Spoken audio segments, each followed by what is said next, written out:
At 11 a.m., the national news delivers a terrifying update. Reports reveal that in the last 24 hours, Hurricane Henry has rapidly strengthened into a Category 2 storm, battering the eastern coastline and moving directly toward Anvil. Residents in all coastal areas, especially Anvil, are being urgently told to evacuate immediately. Inside her house, Dakota calls her usual restaurant to order food, only to be told they are shutting down because of the worsening weather. Shaking with fear due to her agoraphobia, she forces herself to step outside. Just as she turns back, she nearly bumps into her neighbor, who looks surprised and concerned. He gently asks if she is okay and mentions that he hasn't seen her outside since her mother passed away. He offers to take her with his family during the evacuation, but Dakota quietly refuses. Across town, Dee watches her older brother Ron dive into the water while her younger brother Will cheers excitedly from the side. Their brief moment of happiness is suddenly interrupted when their foster father, Billy Olsen, angrily storms over,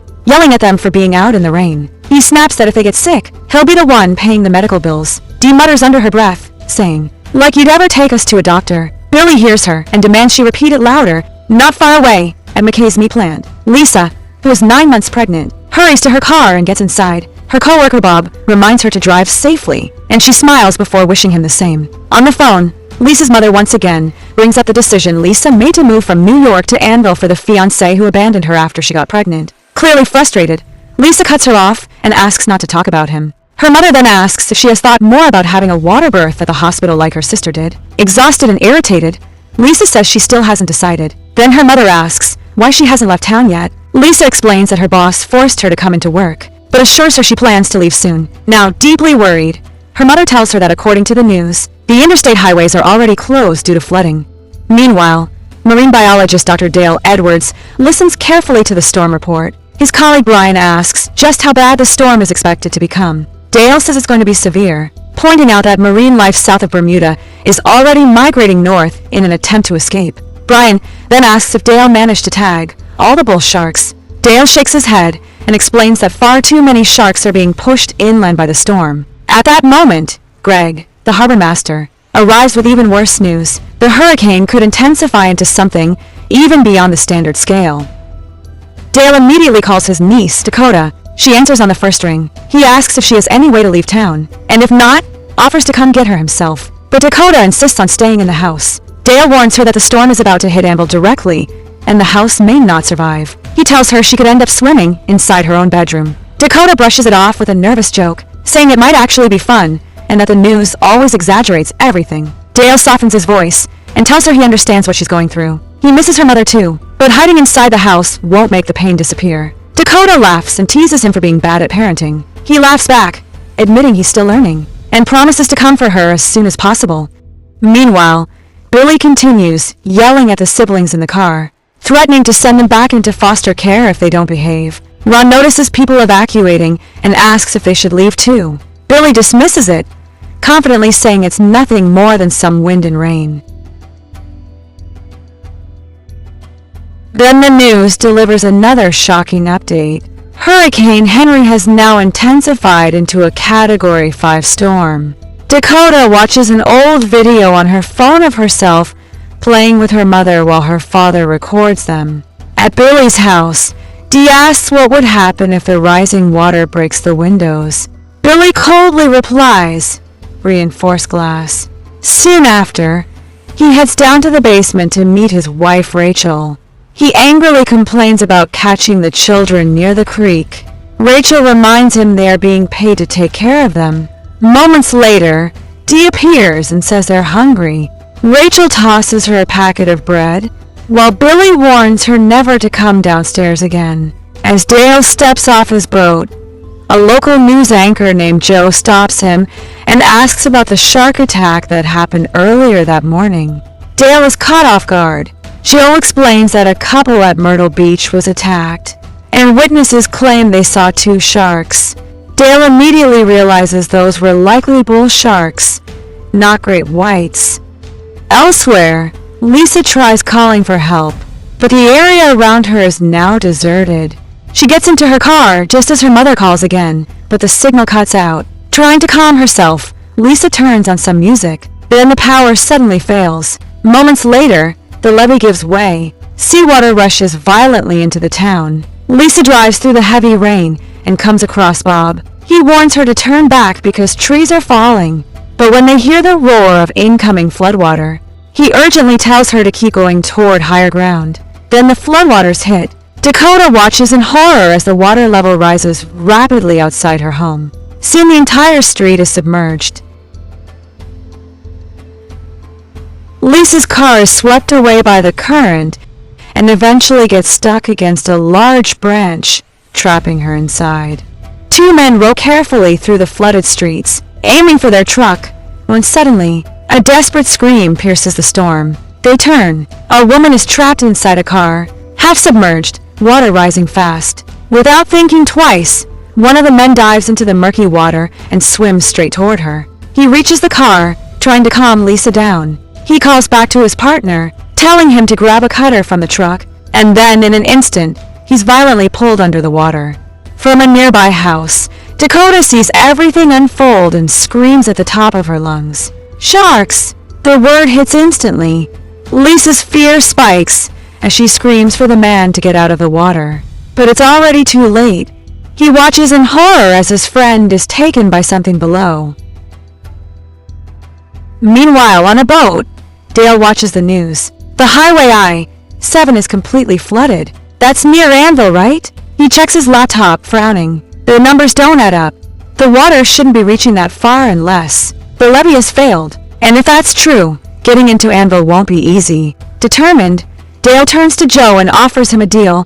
Help him get as close as possible, and he can film whatever he wants. Back at Billy's house, the situation turns deadly. The siblings watch as Billy and Rachel head toward the garage. Moments later, they notice movement in the water. A shark. Before Billy can even react, it attacks. Rachel screams as he's dragged under, only to resurface for a brief second before she's pulled under too. The children scream, begging him not to leave them, but Billy ignores them, running for the truck in a desperate attempt to escape. He doesn't make it. The water claims him too. For a brief, chilling moment, Rachel calls out for help before she disappears beneath the surface. At Dakota's house, panic is rising just as fast as the water. Lisa is screaming from inside her car, and Dakota is desperately trying to find a way to help, but it feels impossible.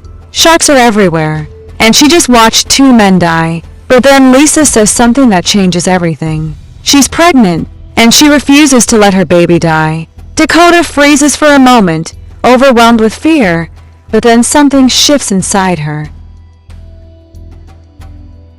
She steadies herself, grabs a knife, and makes a decision. She's going out there. Step by step, she forces herself forward. She slips into the water, but climbs back up. From the car to the rooftop, from the rooftop, back into the water. Then onto the tree branch where Lisa's car is stuck. Below her, sharks circle endlessly. Her hands shake as she starts cutting through the branches. Every second feels like it could be her last. But she doesn't stop. Finally, the car breaks free. Lisa is saved. They make it back inside, barely holding it together. Lisa thanks her. Back at Billy's house, Ron suggests they should close the door to keep the sharks from getting inside. Dee offers to do it. She carefully climbs onto the counter and reaches for the door, but just as she tries to shut it, the sharks force their way in, making her lose her balance. Ron quickly comes to her rescue. Over at Dakota's house, she hands Lisa a towel. Lisa asks if she lives alone, and Dakota nods.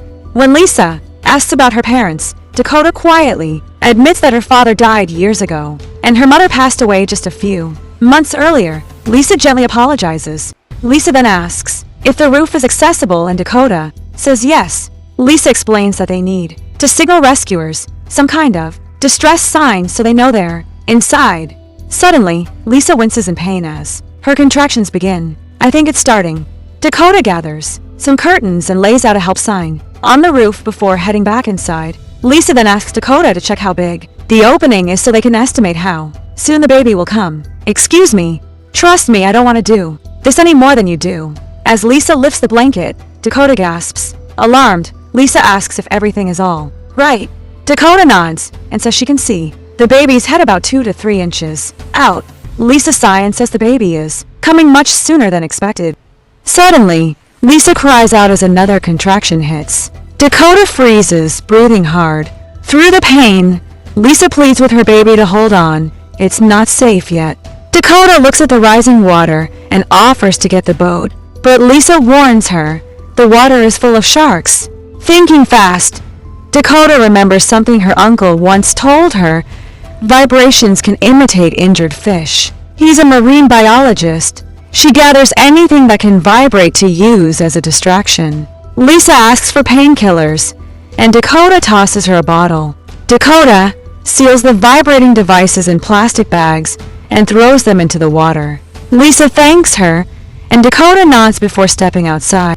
Back at Billy's house, he asks if Rachel survived, but the siblings say no. Ron confronts him for trying to escape without them. Billy quickly claims he was going for help, but Ron mutters, "Yeah, right?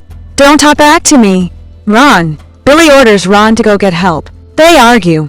Ron points out sharks are circling everywhere. Billy brushes it off, saying sharks don't like children, comparing it to dogs not eating their own waste. Ron immediately counters that their neighbor's dog definitely does. Annoyed, Billy tells him to just go. Will notices the foster care payment and says it's a lot of money. Ron calls out the hypocrisy. Billy eats steaks while they survive on bread. Billy suddenly pretends to care, saying he loves them, but quickly drops the act. He threatens Ron, saying he'll force him if he refuses. Before things escalate, Dee suddenly pushes Billy into the water. Within seconds, a shark attacks and drags him under. Dee tells Ron to go to the basement while the sharks are distracted. Ron dives down, grabs the steak, and notices guns nearby, but they're stuck. As he turns to leave, his shirt gets caught on a hook. He frees himself, grabs a box, and swims back up. Meanwhile, Dakota's house keeps sinking. Outside, Dakota swims toward the drifting boat. On the way, she sees a shark attacking one of the vibrating devices. She keeps going as the sharks focus on the decoys. Just as it seems they're about to attack her, they suddenly rush past, like something scared them. Then Dakota sees it, a massive great white shark moving beneath her. Terrified, she climbs onto the boat, eyes shut, shaken by how close she came. Back with Dale, they slowly move toward Anvil. Joe asks why he chose to study sharks. Dale explains he grew up near the Zambezi River, where the most feared animal wasn't what people expected. It was the hippopotamus. Fast, aggressive, and extremely territorial. He recalls one day searching for crayfish when a hippo charged at him. Just before it reached him, 2 bull sharks attacked it. For the first time, he saw fear in the hippo's eyes. That moment sparked his fascination with sharks. Joe asks if bull sharks fear anything. Dale says they avoid larger sharks, and certain electrical currents can confuse them. Suddenly, Brian shouts, "The signal is back." They check the data and realize the waters around Anvil are filled with sharks. At dawn, Dakota wakes up on the boat and sees her house almost completely underwater. She grabs the fishing line and moves away. Inside, Lisa panics but forces herself to calm down, playing music to steady her breathing. Back at Billy's house, Ron opens the steak container. He couldn't get the gun, but he did bring a box from the basement. Inside dynamite, they take the steak to it and throw it into the water, waiting. Nothing happens. Then Will remembers. Sharks are attracted to vibrations. They start creating movement in the water. It works. The sharks begin circling. They rush towards safety, but Ron's shirt snags again. He frees himself just in time. Moments later, the dynamite explodes, killing the sharks. At the same time, Dakota's house finally collapses under the force of the flood. As dawn breaks, the nightmare reaches its peak. Dakota's house finally collapses under the pressure of the flood. Inside, Lisa has no choice. She swims upward and gives birth in the water, alone, exhausted, surrounded. She lifts her newborn son above the surface, trying to keep him safe as sharks begin circling again. Thinking fast, she places the baby on a floating box and grabs a sharp piece of wood to defend them. Then, Dakota arrives. She sees a shark approaching from behind and reacts instantly, launching the fishing line. She reaches Lisa, takes the baby, but suddenly, a shark slams into the boat, throwing everything into chaos. At that exact moment, Dale arrives. He throws a device into the water, sending out an electrical pulse that drives the sharks back. All except one. It charges straight toward them. Dale pulls them onto the boat just in time. Finally, they're safe. Lisa, trembling, takes a phone and calls her mother, showing her the newborn child who somehow survived it all. Dale looks at Dakota and quietly tells her her mother would be proud, and for the first time she smiles. Days later, the survivors leave Anvil behind, heading toward a new beginning. But far out in the ocean, another storm is already forming.